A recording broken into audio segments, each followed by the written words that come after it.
Something like this happens when you check your bank statement and wonder where all the money went. You tell yourself, saving more next month, saving more next month, but it never happens. Sounds so familiar, doesn't it? The harsh truth is that each unnecessary dollar you waste is a step away from your dream lifestyle.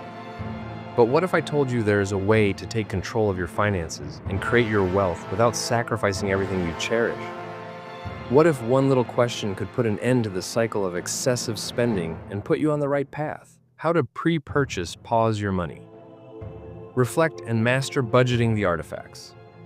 In the clearest possible words, if you don't look at this video, then your bad habits will continue to drain you financially and regret will come later. But if you decide to stay, I assure you, your financial life will get transformed.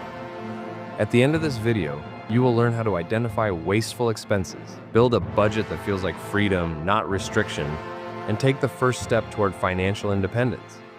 So stay with me, as this isn't just about saving a few bucks. It's about building a life where your friend is money and not your enemy. The world has been programmed to have you part with money. Adverts all over society will tell you to buy something so that happiness can be just a purchase away. It's so easy to get caught in this trap. Swipe your card, tap buy now, and convince yourself that you deserve it. But here's the catch. Those small, mindless rivulets of expenditure do add up. Think about it.